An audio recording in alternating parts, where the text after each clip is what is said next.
Welcome to the Divided Opinion podcast, the show where we take your chosen material and really unearth those surprising facts and crucial insights.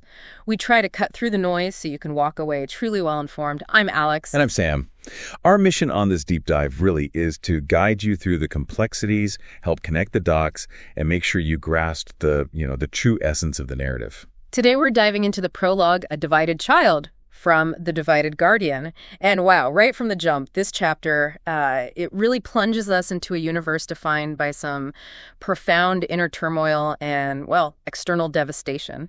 Just like the title hints. Yeah, exactly. So our focus today is kind of threefold. First, we'll unpack that initial conflict and the emotional stakes that get established. We'll give you a clear picture, but without giving away the whole journey. Right. Then we'll delve into the motivations, the key decisions of Angelo and his mentor, Sleazer, and how that relationship evolves. It's pretty foundational. And finally, we'll dissect the chapter's powerful climax. We'll focus on the palpable atmosphere and the raw emotion it evokes, rather than just like recounting the plot points. You're basically getting a shortcut to understanding the bedrock of this whole story. Okay, let's unpack this then. So when we jump into this prologue, we're immediately hit with this really vivid, almost disturbing image. A ruined lab, right? Dusty, empty. Yeah. And there's young Angelo, clearly distressed, searching for something while battling these conflicting voices in his head. Then boom, no warning, the world outside just erupts in unimaginable violence. What's the immediate effect the author's going for there, throwing us into that kind of scene, especially with that internal stuff right at the forefront? Well, what's immediately striking, I think, is that Angelo isn't just, physically lost in some ruined lab. He's profoundly lost inside himself. Yeah. The author doesn't just tell us he's divided. They immediately show it. They dramatize it with these two distinct warring voices in his mind. You've got the wild one, impulsive, wanting revenge, fun, and then the gentler one trying to be grown up and calm. Yeah.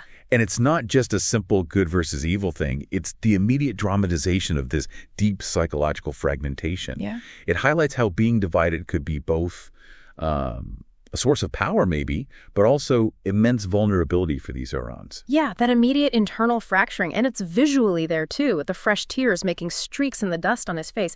It's not just like a simple moral choice he's making. It feels like a visceral manifestation of a kid just overwhelmed by forces way beyond his control. It sets up this huge psychological burden right away. Precisely. And it's right then at that critical moment that Sleazer enters. It's almost like he senses Angelo's internal storm, Mm-hmm. His gentle voice just immediately calms those arguing voices inside Angelo's head. Mm-hmm. It positions him as this figure of incredible authority, maybe solace, maybe even someone with a deeper connection to those internal forces. Yeah, it definitely makes you wonder. Which raises the big question. What exactly is this Oron training Angelo's supposed to be doing?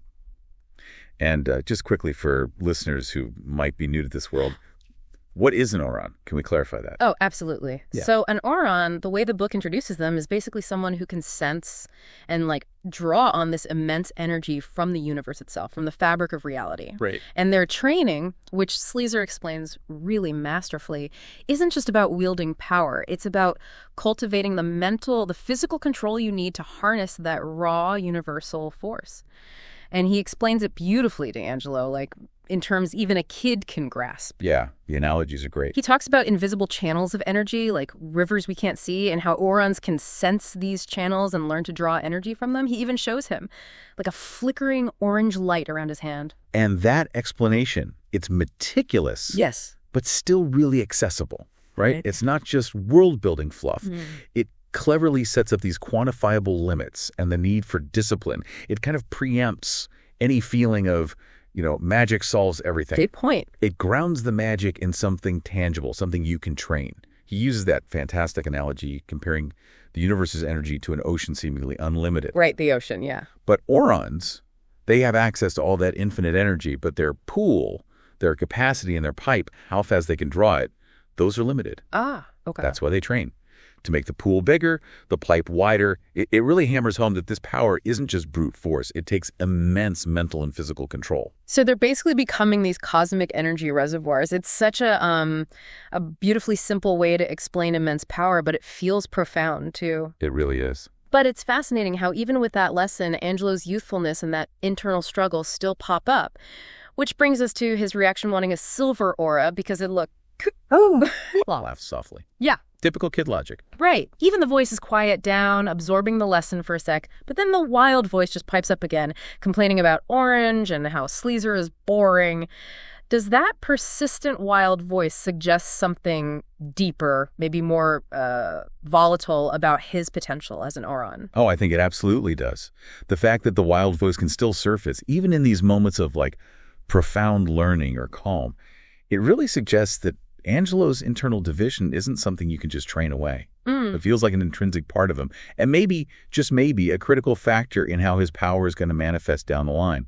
This whole initial training period, it really highlights the deep, almost fatherly relationship between Angelo and Sleazer. Yeah, you feel that. Sleazer's so patient, so wise, guiding this spirited but, let's face it, deeply troubled kid. And that foundation, which gets built over the next 4 years, even though we don't see all the training details, it clearly transforms their bond into something really close, like father and son, which makes Sleazer's frantic search for Angelo during the invasion just that much more poignant. And man, what a devastating shift that 4-year jump is. The narrative just jolts you from that quiet meditation scene to absolute chaos. Luminia's under attack. The sky is crimson smoke everywhere, bodies strewn about. It's brutal. And you hear that terrifying chant, Infernio will reclaim what it's lost. The invasion isn't just described, it feels visceral. That quick shift to the crimson sky and bodies everywhere, it throws you right into the sheer brutality of this world. It's such a sharp contrast to the earlier quiet contemplation. Definitely underscores the threat. And it hammers home how the world's violence directly impacts Angelo's internal struggles. We even see that chilling moment, the man with the violet light pulsing just murders a woman and her daughter. No hesitation. The atmosphere there is just pure escalating terror and desperation.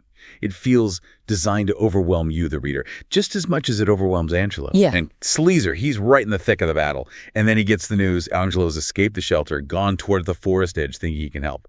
Sleazer's reaction, his orange aura flared violently, that's not just a cool visual effect. No, it's pure emotion. Exactly. It's a powerful sign of his deep concern, his love for his student. He's not just a mentor anymore. He's a guardian, terrified for essentially his child's life. And then Angelo emerges into what the text flat out calls hell itself. He's just frozen by the horror, completely overwhelmed. But then the internal voices kick back in, screaming at him, do something! Right, that internal pressure again. And when a woman gets attacked, it's the wild voice that points out an axe. Then Sleazer arrives and finds Angelo. The description of Angelo's eyes as broken and raw is just incredibly powerful. What does that specific detail tell you about the immediate impact and maybe the lasting impact of what he's just done? Especially with that whisper, one of the voices told me.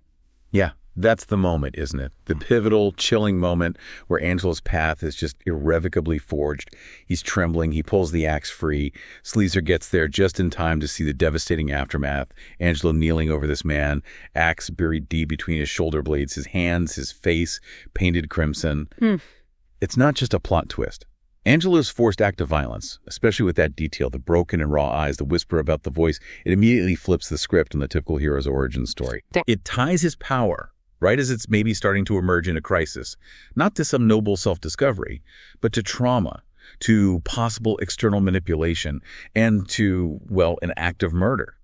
It signals a much darker, much more morally complex journey ahead than you might initially expect for a young protagonist. This prologue really does set the stage for something compelling and, yeah, clearly very dark. We've seen Angelo's core struggle with these internal voices, Sleazer's patient guidance, and then bam, the abrupt, violent shattering of their world. Angelo isn't just a kid being trained anymore. He's a kid forced into a terrible act, influenced by these voices that plague him. It changes everything. It leaves us with so many questions, doesn't it? Like, can a child who's already so internally divided really harness and control such immense power responsibly, especially after an awakening like that? Yeah, how does that even work? And what does one of the voices told me truly mean for his autonomy, for his future choices? And how on earth is Sleazer going to guide him through this? So, given that traumatic start, our theory is kind of Well, that the wild voice isn't just going to get more dominant. Maybe it becomes something else, like a separate, darker entity that Angelo has to actively fight. Or maybe even fuses with as he tries to master his Auron powers. Oh, interesting theory. Because this act of violence, influenced by his internal division, it feels like it fundamentally changes not just who Angelo is, but the very nature of his power as an Auron. It's a powerful thought to leave you with anyway. This prologue clearly establishes that The Divided Guardian is a story of profound inner and outer conflict, and you, the listener, have really only just scratched the surface here. Absolutely. So if this deep dive into Prologue, A Divided Child has piqued your curiosity, we definitely urge you to subscribe to the deep dive for more insights like this one. And of course, go read The Divided Guardian. Find out what happens next for Angelo and Sleazer, see if our theory holds any water. You can find the link to the book right there in the description of this deep dive. We can't wait to see you for the next deep dive.